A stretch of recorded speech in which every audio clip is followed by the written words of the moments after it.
জীবনে আর কোনো স্বপ্ন, ইচ্ছা, আকাঙ্ক্ষা, স্বপ্ন কিচ্ছু নাই, কিছুই নাই।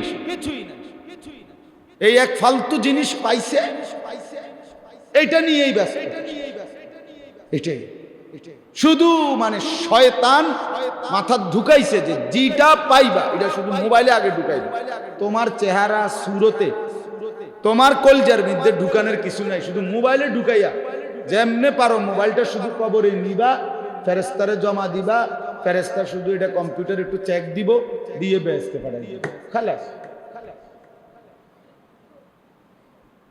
হ্যাঁ, সিস্টেম এটা হয়তো এখনকার থেকে ব্যস্ত সিস্টেমের মধ্যে এইটাই মনে যে মোবাইলের ভিত্তিতে বেহেস, মোবাইলে সব কিছু থাকতে হবে, মোবাইলে জমতে হবে। কি হইল এটা? পাঞ্জাবিওয়ালা পাঞ্জাবি ছাড়া, টুপিওয়ালা টুপি ছাড়া, সবার এক মরণ ব্যাধি, নিজেকে নিজের হাতে শেষ করে দেয়। কারো হাতে আর নষ্ট হতে চায় না কেউ, আমার হাতে আমি নষ্ট হই। ওয়ালা তুলকু বিআইদিকুম ইলা তাহলুকা। আল্লাহ তাআলা বলছে, বান্দা নিজের হাতে নিজেকে শেষ করে দিও না। তো কোরআনের এই কথার বাস্তবায়ন নিজের হাতে নিজে। আগে তো আপনার টেলিভিশন ছিল দূরে,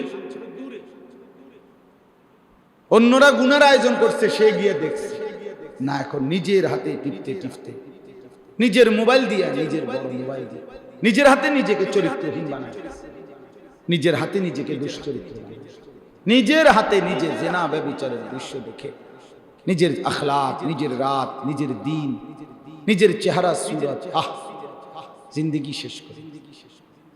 দেখেন এত কিছু বলার পরও তারা দুজনের মোবাইল নামছে। এই যে মানুষের কয় না, প্লাস্টিক রে কয়, বুঝে? হ্যাঁ, বড় শক্ত হিসাব। হ্যাঁ বন্ধু, মানে দিল পাথর হয়ে আছে। কাকে বলে, কি বলে, কোনো লজ্জা শরম হওয়া উচিত না। কয় মনে গরু ছাগল রে কয়, আমারে কি আর কয়, বুঝছেন হিসাব? এটাই আমি দেখাইলাম। আমি একটু শক্ত মানুষ, নগদ একটু বলি এতটুকু। এই কোনো মানে বিবেক নড়ে, খুব কঠিন ব্যাপার। গুনাহ জমতে জমতে, খামখেয়ালি চলতে চলতে কলিজা শক্ত। আল্লাহ আমাদেরকে মাফ করে দেন।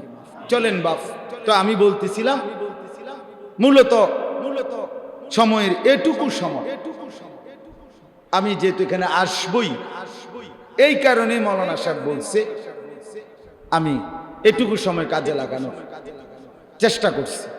তো আপনাদের কাছে আমার কথা হলো এটাই। আলহামদুলিল্লাহ, অনেক ওলামায়ে কেরাম বলছেন, এই জন্য ভালো লাগলো।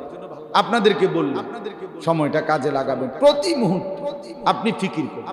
বক্তা হইতে হবে জরুরি, দায়ী হইতে হবে, প্রখ্যাত ওয়াইজ হওয়া জরুরি। আপনি জনপ্রিয়তা অথবা মানুষের কাছে গ্রহণযোগ্যতা, কোনোটাই আমারও না আপনারও কারো বৈশিষ্ট্য না, আল্লাহর ইচ্ছা। কেউ একজনের কাছে বলবে, কেউ 1000 জনের কাছে। আরেকজন বক্তা আসলে বাংলাদেশে এখানে এখন মনে করেন আরেকটু জনপ্রিয় বক্তা, তো 10,000 মানুষ হইতো না। তো ঠিক আছে, সবই ঠিক আছে, আল্লাহরই ইচ্ছা। কেউ 10 জনের সামনে বলবে, কেউ 100 জনের সামনে বলবে, এটা নিয়ে কোনো টেনশনের কিছু নেই। আমি বলছি কিনা, আমার বলার সুযোগ হলো কিনা, এটা হলো দেখার। এজন্য আমরা উম্মতে মুহাম্মাদি, আখিরি নবীর উম্মত। আমরা আমাদের প্রত্যেকের পরিচয় যে আমরা আল্লাহর পথে আহ্বানকারী। এটা আমাদের সবার সিফাত। উখরিজাত লিন-নাস, আমাদের নবী কাফাতাল লিন-নাস, সারা বিশ্ব মানবতার জন্য। আমাদের কোরআন হুদাল লিন-নাস, সারা বিশ্বের জন্য। আমাদের কাবা বুদিআ লিন-নাস, সারা বিশ্বের জন্য। আমাদের ইব্রাহিম ইন্নী জাইলুকা লিন-নাস, সারা পৃথিবীর জন্য। আমিও আপনিও উম্মতে মুহাম্মদীয় উখরিজাত লিন-নাস, সারা বিশ্বের জন্য।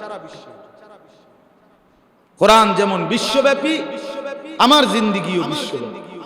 ফিকির তো মূলত সারা পৃথিবীর নিয়ে। সেখানে নিজের ছেলেকেও বলবেন না, যার জিম্মাদারি ছিল সারা পৃথিবী ঘুরে ঘুরে আল্লাহর দ্বীন প্রচার করবে, সে কমপক্ষে নিজের বউকে বলবে না? বলেন চাচা, নাতি নাতনিরে বলবে না? সে তার মহল্লার মানুষগুলোকে বলবে না? হায় হায়, দায়িত্ব যার ছিল এত বড়, সেখানে সে কিছু দায়িত্ব আদায় না করে কেমনে রাত কাটায়, কেমনে দিন কাটায়? আল্লাহ তৌফিক দান করেন। এজন্য সবাই ইনশাআল্লাহ, কে জেনারেল কে হুজুর এটা বড় বিষয়, আল্লাহর দিকে ডাকা আমাদের দায়িত্ব।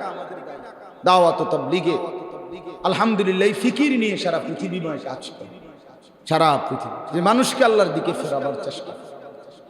যদি কেউ আমল করে তো সেই আমলের সওয়াব আহ্বানকারী পুরাপুরি 100 পেয়ে যায় বরাবর। লা ইয়ানকুসু যালিকা মিন উজুরিহিম শাইআ।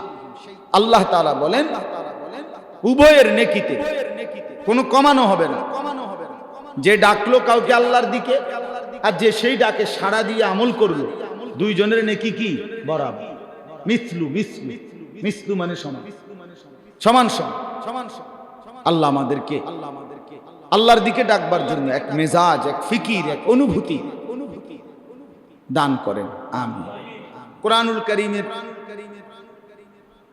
সূরা হজ, এই সূরার 17 নম্বর পারা 22 নম্বর সূরা, এই সূরার 34 নম্বর আয়াত আমি তেলাওয়াত করেছি। একটা আয়াত আল্লাহ তাআলা বলেন ওয়ালিকুল্লি উম্মাতিন জাআলনা মানসাকান। আমি আল্লাহ প্রত্যেক উম্মতের জন্য, একেবারে আদম থেকে নিয়ে সর্বযুগের সকল মানুষের জন্য, সকল জনগোষ্ঠীর জন্য আমি আল্লাহ নির্ধারণ করেছি, জাআলনা বানিয়েছি, নির্ধারণ করেছি, মানসাকান, মানসাক এটা আরবি শব্দ, কোরআনের শব্দ। প্রত্যেক জাতির জন্য সর্বযুগে সর্বকালে আমি আল্লাহ মানসাক নির্ধারণ করেছি। এখন প্রশ্ন হলো মানসাক মানে কি? কি নির্ধারণ করেছি? এই মানসাক শব্দের 3 অর্থ। এইটাই আজকে বলতে চাই, একটু সময়ে এই কথাটাই বলি। বাকি আয়াতের বাকি অংশেরও আর তর্জমা করার সুযোগ নাই, এর দূরে কথা, এর দূর বুঝাইতে পারলে আলহামদুলিল্লাহ। তো আল্লাহ তাআলা বলেন সর্বযুগে সর্বকালে সকল উম্মতের জন্য, জনগোষ্ঠী মানুষের জন্য সব যুগেই আমি আল্লাহ মানসাক নির্ধারণ করেছি। আর মানসাক মানে 3 জিনিস। 1 নাম্বার কোরবানি। তাহলে অর্থ হইল আল্লাহ তাআলা বলেন সর্বযুগে মানুষের জন্য আমি আল্লাহ তাআলা কোরবানির বিধান নির্ধারণ করেছি। এই হলো একটা অর্থ। 2 মানসাক শব্দের অর্থ হলো হজ। তাইলে অর্থ হইল সর্বযুগেই আমি আল্লাহ তাআলা মানুষের জন্য হজ্জের বিধান নির্ধারণ করেছি। 3 মানসাক শব্দের অর্থ ইবাদত। কি বলেন? সর্বযুগেই আমি আল্লাহ মানুষের জন্য ইবাদত নির্ধারণ করেছি। ইবাদত বিহীন কোন যুগের মানুষ ছিল না। মানুষ অথচ ইবাদত করবে না, আল্লাহর গোলামি করবে না, এটা হইতেই পারে। ইবাদত বিহীন মানুষের কোনো পরিচয় হয় না, সে মানুষই হয়। এই জন্য আমি সব সময় বলি, প্রতিদিন এই কথাটা বলি যে যার কপালে সেজদা নাই সে কোনো মানুষ।